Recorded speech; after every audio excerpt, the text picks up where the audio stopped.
Vampire. Welcome back to my channel, to The Witchy Reader, and I'm going to do 22 series I must read in 2022, actual series, because that's mostly what I read, and I can't, and yeah, I only own a few standalones, which I'm hoping to read this month. But yeah, so I kind of ranked them from the ones all these I'm looking forward to, obviously, that's why they're on the list, but it's like 22 is the one I'm least looking forward to, all the way to number 1, which is the one I'm most looking forward to. And all these are books I haven't actually started yet, except for one, which I technically did read, but that was when I was 17, and I only read it once, and I barely remember it, and that is number 22 on my list, so we'll get right into it, and that is Rot and Ruin. It is a zombie apocalypse book, the only one I've ever read. There's one more zombie apocalypse on my TBR, but I don't have it on this list. And that's, but yeah, so Rot and Ruin is something I want to read because I do remember liking it. I don't even remember what I rated it. I didn't have Goodreads back then. So, I just remember, so in my senior year, my reading teacher had this little section in her classroom of a bookshelf with a bunch of books, and you were allowed to check them out. Most people in the class didn't actually like to read because most people in a reading class don't like to read. That's why they're stuck there. Me, even though reading and English are the two things I'm actually really good at, I was always put in lower classes in them because I sucked in all my other classes, that they just put me in intense classes for all my classes, including the one class I was actually really good at. I was only in that class for half my senior year, though, because they realized that I don't need it, because I was really good at that class. Like, I got 100% on everything, no joke. It's the only time I ever felt smart. But yeah, so I was the only kid in the class that liked to read. So I was the only person that actually checked out any of the books to read, and I think I can only remember 2 of the series I actually checked out, because I think only 2 of them really sounded intriguing. One of them was the Skinjacker trilogy, which I've talked about since, because I read it several times since, because I fell in love with that trilogy. And then Rot and Ruin. But Rot and Ruin, I totally forgot about, because I liked it, but I didn't love it. I think it was like 4 star. I mean, if I had Goodreads back then, I think I would have rated it 4 stars. Skinjacker trilogy, I rated 5 stars because I loved it. I don't know, Rot and Ruin might have been a 3. I don't remember, but I do remember that I liked it, and I want to give it another try, so I bought it at the beginning of last year. Haven't read it yet. I bought a lot of books at the beginning of last year that I haven't read yet, but that's why I'm doing this 22 series to read in 2022. Not all of them my own. Hopefully I can buy them this year so I can actually read them. But yeah, exciting. So I'm excited to finally reread it and rate it, see how I feel about it. Number 21, I have Riverdale, one of the few non-fantasy books on here. I think I have 3 on here that's not fantasy, because you guys know me. Actually, that's not true, because I have a few more than non-fantasy series than I realized. But Riverdale is a mystery, and I do love the TV show, and I found out there are books, 5 of them, when I was with my sister when I was visiting her in Florida.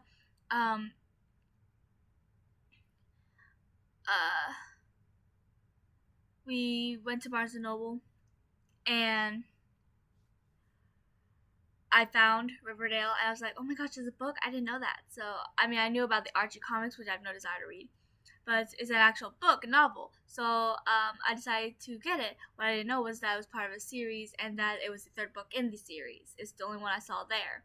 So, now I have to wait until I get the first 2, at least, and then the last 2, but I love Riverdale, and I hope I like the books too. I hope they're as good as the series. So yeah, I'm excited for that.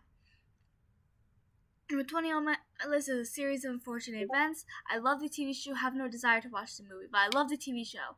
And when I first was introduced to the TV show, I didn't know about the movie or the books. the books I do really want to read now that I know that there are books. I hope I like them as much as I like the TV show, because the TV show is so good. For those of you that do not know what it's about 3 orphans who is basically being chased and is killing people around them to try to get his hands on them because he wants the Baudelaire fortune.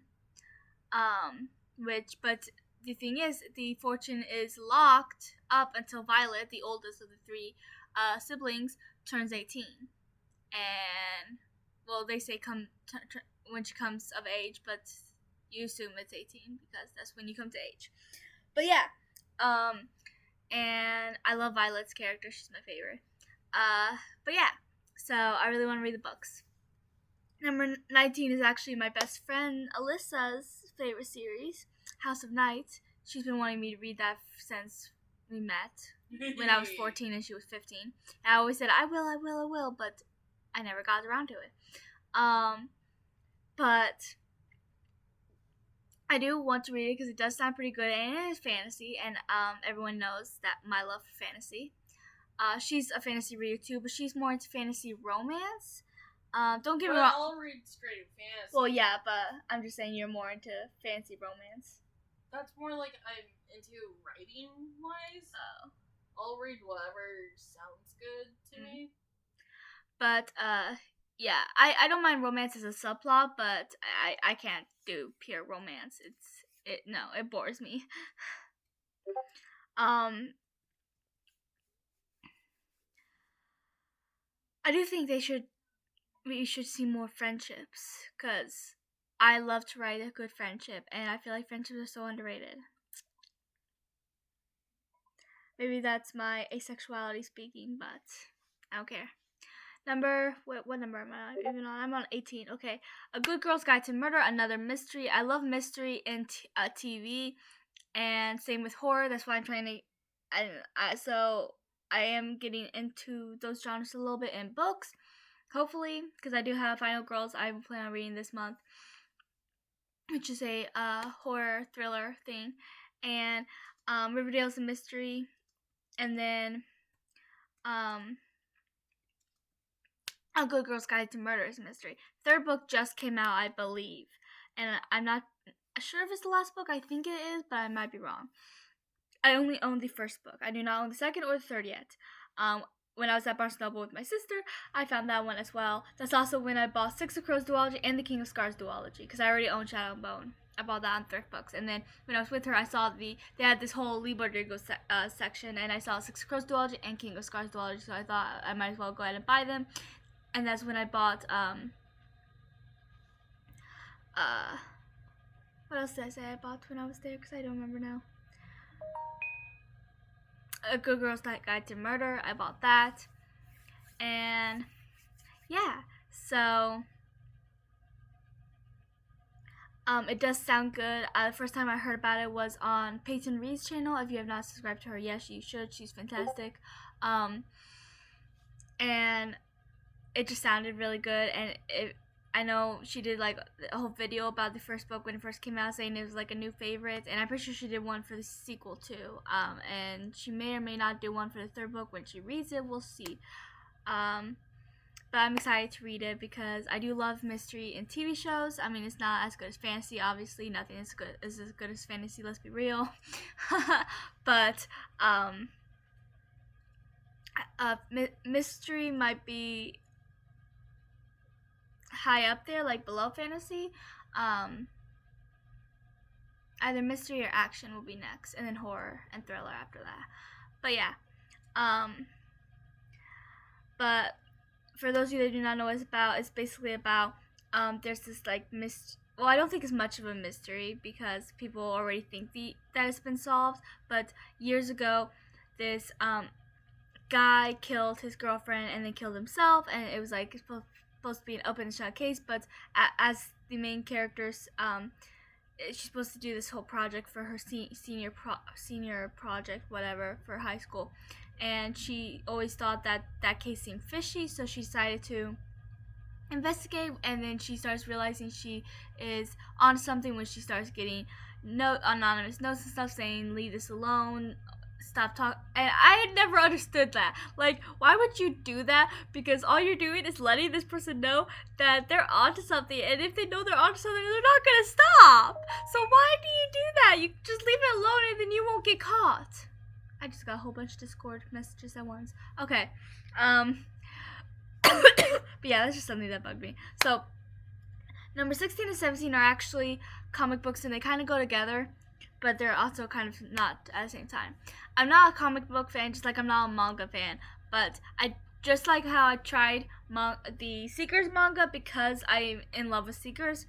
Is why I'm trying these two mangas, and that's Avatar: Last Airbender, which I have at 16, and Legend Korra, which I have at 17 for this list.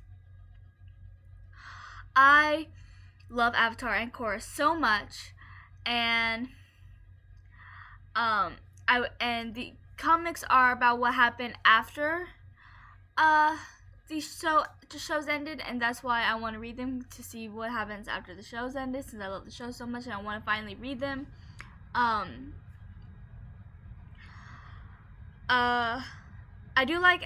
love them, both shows.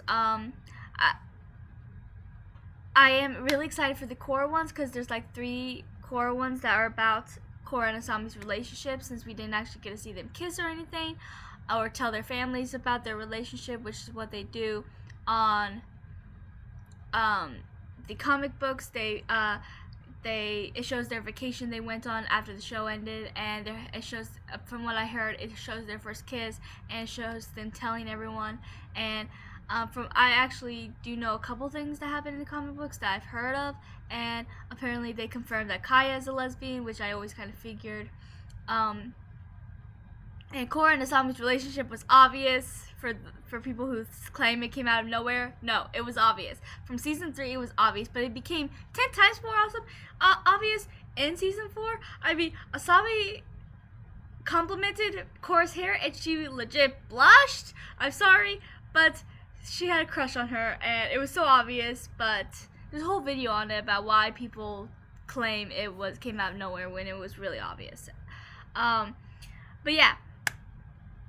With the Avatar comics, I know there's one that's supposed to be about Izuku finding his mom, which I'm really excited about. The one thing I'm not excited about for that is seeing more of Katara and Aang's relationship, because I always found their relationship cringy. She always acted like a mom to him until like 5 minutes before she decided, I'm gonna give this little kid a chance and date him. I'm sorry, but no 14-year-old has a crush on a 12-year-old, okay? And I don't even think Aang liked Katara. I think it was just admiration. I think it was because she was the first person he saw when he woke up. And let's be real, I love Aang, but people say how Katara and Zuko is toxic, but I ship them with my whole heart, so they're not toxic, and they should have ended up together. I will say that with my dying breath. But Aang was a bit pushy on Katara. I mean, she said how she was confused and she didn't know what she felt, and he still tried to kiss her, and she pushed him away. It was like, I just said I was confused, and ran away. So don't get me wrong, I love Aang, but that's not completely healthy either for doing that. Just throwing that out there. But their romantic scenes, which they only had a few, especially their few kisses, are cringy, okay? They're cringeworthy. I can't watch their kisses. I always shut my eyes because ew. It isn't natural. That relationship is so forced, because I even read something that said the only reason why Aang and Katara ended up together because they thought the hero should get the girl. First of all, that's sexist, because the hero doesn't get the girl because he's the hero. Second of all, just no, ew. Moving on to number 15. Yeah, okay, so 15 and 14 are my 2 indie books I have. I actually already am fan of 2 different indie series from 2 different authors, but I've already started them, and I'm caught up with one of them, and one of them just had a new release in the series, so I really need to buy it now.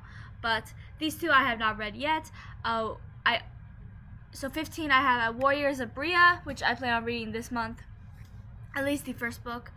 I only own the first book. The third book just came out recently, and I don't own the second or third book yet, but I do plan on buying them soon. And I figured when I was trying to figure out what to read this month for my TBR, that I might as well, start this list of 22 series I want to read in 2022. And I've decided to go with this one because I only own the first one right now, and I want to start reading more indie series. I read A Daughter's Ransom by Naomi Schmidt and Rebecca Schmidt. I'm sorry if I pronounced your last names wrong. And then The Shadow Realm Chronicles by Nancy Ann, which are both good series and I highly recommend. And I hope I like this as well. It's fantasy, so obviously I have high hopes for it. I honestly, most of the fantasy I do read, I usually like because I know what I like. So that's why I know Robin at the Book Wormhole and I were talking about this because she's heavy into sci-fi the way I am into fantasy.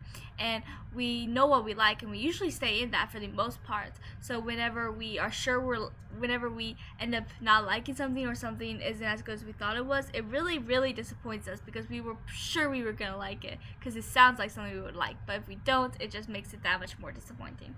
But yeah, so I'm excited for this book, and I'm excited to finally read it. It says, Lauren Strauss's life is a web of mysteries. Her father is dead. Her mother's past is a fiercely guarded secret. She hardly knows anything about these strange dreams and headaches which have plagued her since birth. On the day of her college graduation, she thinks she may start to get some answers. But when a violent attack rocks downtown Chicago, Lauren's life is thrown into a chaos. Her mother arms her with a mysterious amulet, and Lauren is thrust into a strange new world. She soon realizes that the truth about her family is more than she could have ever imagined. Lost in land beyond her wildest dreams, and hunted by a bloodthirsty cult, Lauren must discover the truth about herself, and with it, embrace destiny she didn't even know she had. So yeah, sounds intriguing, and I like this cover. So yeah. Next book, I do not actually own this yet. The first book is the only one technically published so far, but it's still part of the series because the second book I think will be published soon. I don't know when, but soon, I'm pretty sure. Or it might have been just published or is about to be published soon. Either way, it's going to be published soon. But it's called The Fires of Treason, and it's a historical fantasy, which I usually don't read historical fantasy, but I do want to give it a try. Support the author, Michelle Quirk. I'm sorry if I pronounced your last name wrong. I can't pronounce anything today. I'm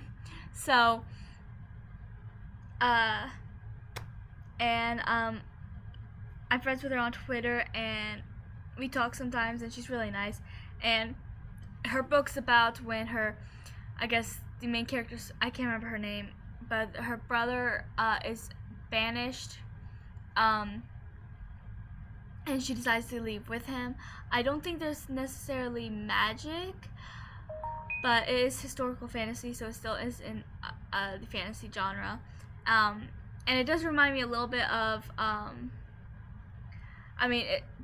she's like a princess and her brother's a prince, and my trilogy is about royalty as well, back in those times with all that.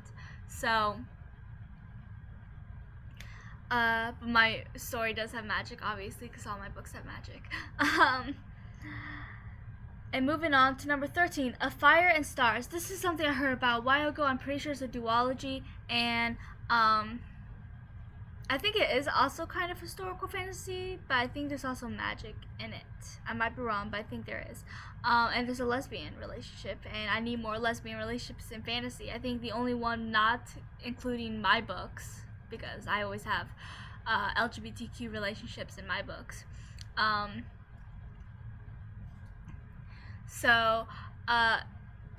Would be Hocus Pocus in the all-new sequel, because Max Nelson's daughter Poppy is a lesbian and has a crush on a girl named Isabella. And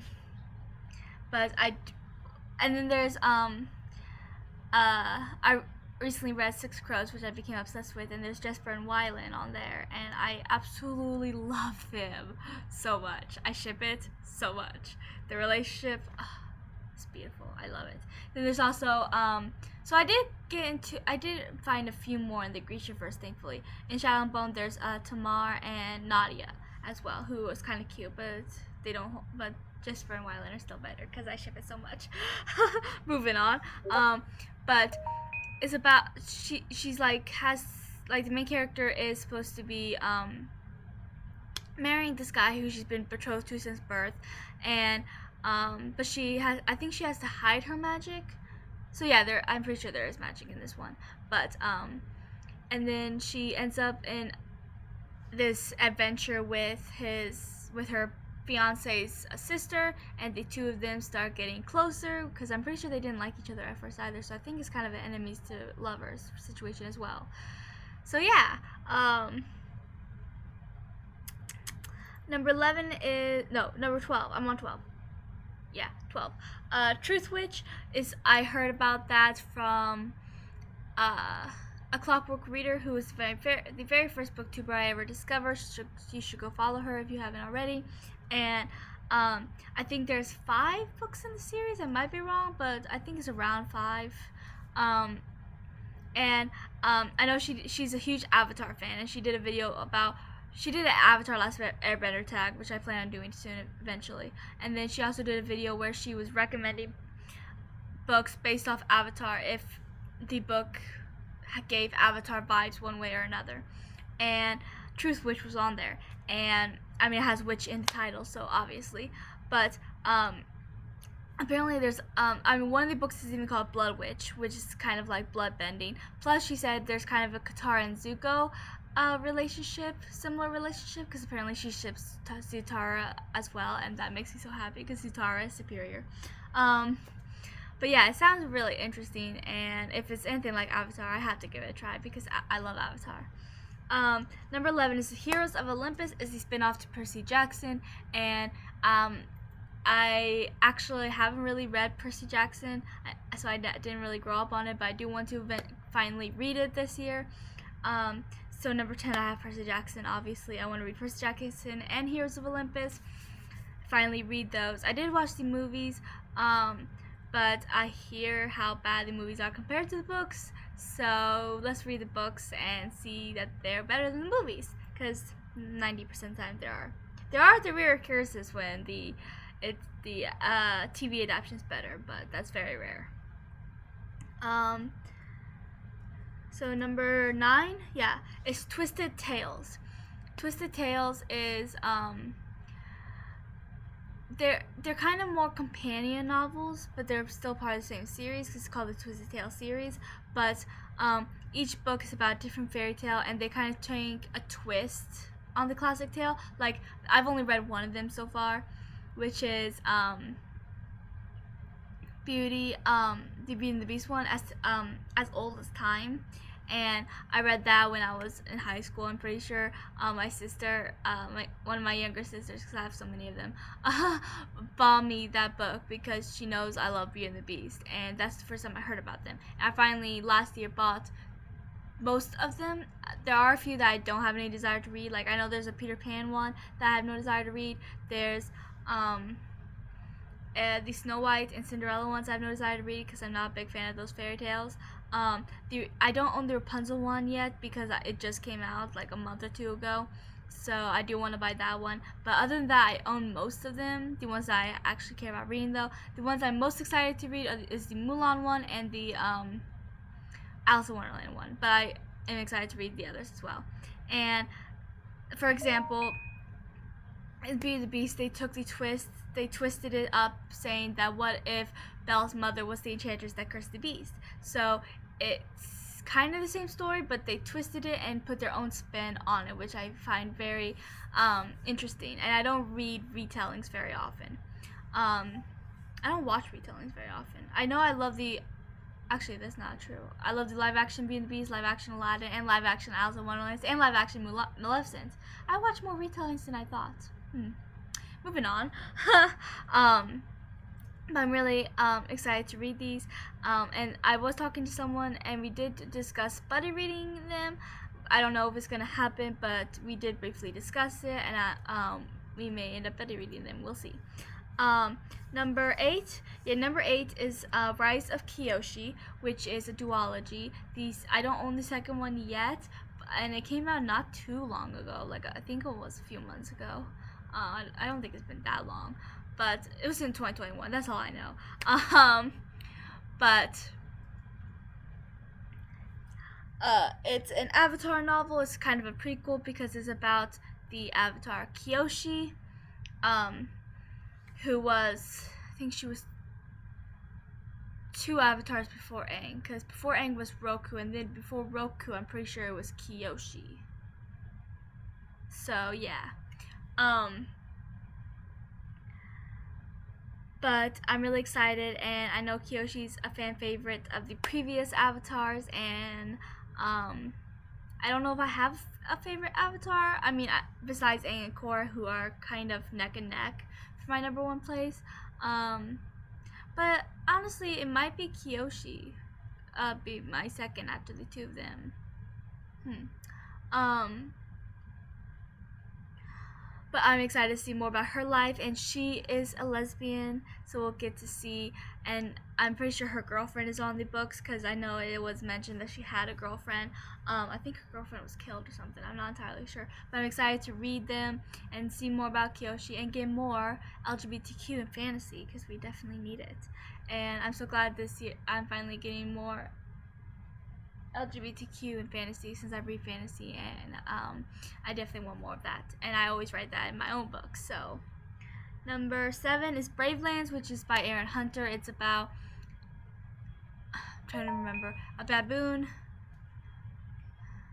or monkey, no, a baboon, a lion, and an elephant. That's what it's about, and they meet, and yeah, I'm not entirely sure I don't remember what it's about exactly, but it's by Aaron Hunter, and I love Aaron Hunter's writing and storylines. As you can tell, I love Seekers. For those of you that did not know, might become to somewhat of a surprise to you. Can you note the sarcasm in my voice? But and I did really enjoy Warriors of what I've read so far. So I'm excited to read Bravelands. And at number 6 is Survivors, which is also by Aaron Hunter, but this one is about dogs. Seekers is about bears, Warriors is about cats, and then Survivors is about dogs. And then Bravelands is about 3 different animals put together. So yeah, so I'm excited to read Survivors as well, because like I said, I love Aaron Hunter's writing, and the storylines are always so good, and I'm so excited to read those, and I think I'll like them despite not being fantasy. Number 5 is Ash Princess, which is, I actually bought the first book years ago. I know Alyssa borrowed my copies of Ash Princess. I think she ended up buying them too, at least the first 2. I read your first book of it. Yeah. And then I bought it for myself, and then I read the 2 copies, the second and third one that you have. Okay. So yeah, it's a trilogy, and so I bought the first book a while ago at Barnes & Noble, and then I finally got the second and third one last year, and I just haven't read it yet, but it's one of them that's been on my list for the longest. That's why it's so high up on this. And number 4 is one that's been on my list even higher, which is An Ember in the Ashes. The first book I bought years ago as well. Actually, I don't know, because when I was a senior in high school, my English class was right next to my 11th grade English class, and on my way by it, getting to my English class, I would say hi to the teacher and stuff. And I know one time when I was leaving, because it was my last class of the day, he said that he was getting rid of some of his books in his classroom, and asked if I wanted some, and if I want to look at them and get any, because he knew that I was a reader. And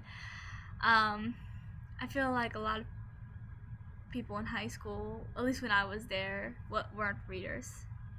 Like seriously, it was funny, because I would be reading in the hallway on my way to class, and I know my English teacher always was like, how do you do that? I was like, practice, lots of it. But I got good at reading while walking and not bumping into things, and still paying attention to my surroundings and being invested in the world. I'm a good multitasker.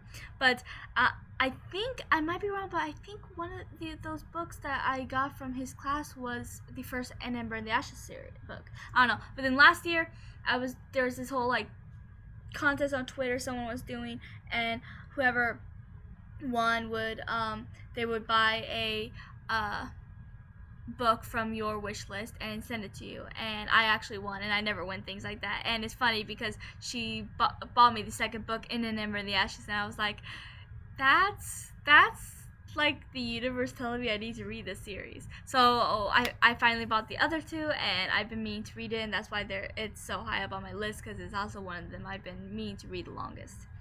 Number 3 is Warriors, because it's also one of them I've been meaning to read the longest.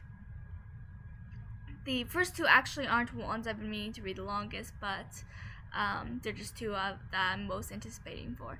But Warriors, I'm really excited for. I did technically start it, but it was when I was 17, so I don't remember it entirely. So I'm going to reread.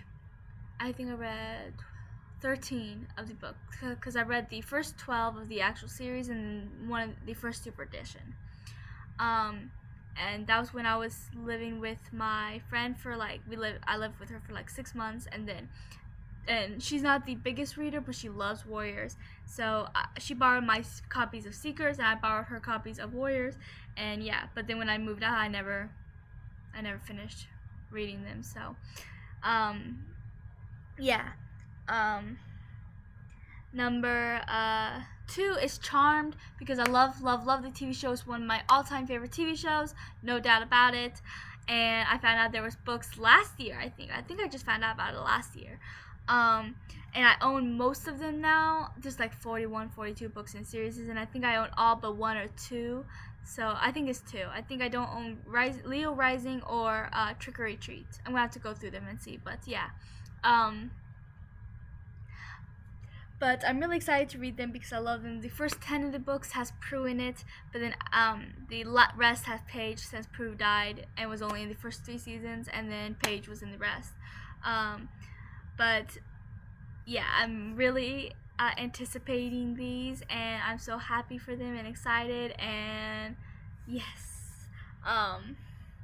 I'm a huge Charm fan. And then number 1 is King of Scars, because I've become obsessed with the Grishaverse lately, and it is the last 2 books of the Grishaverse I need to read, which I started it a couple of days ago, and I'm buddy reading it with Jessica at Layla Lovestead Reads. Here, King of Scars, which is the first book in the duology. Oh wow, that's heavy. Okay, it's hardcover.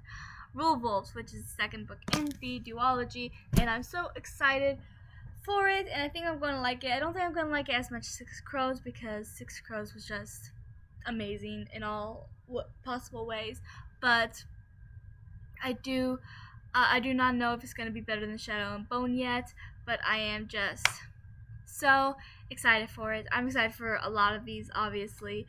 That's why they're on the list, but I hope I can get to all of them, or at least most of them. I'll be happy if I get to at least most of them. So yay!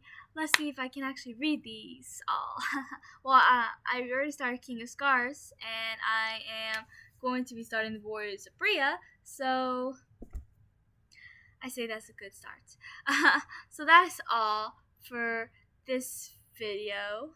Please like and subscribe and comment the series you absolutely want to read this year, or just the books if you read more standalones. The series is just 22 things you want to read this year, and tell me if you've read anything that I named off, and we will talk again soon.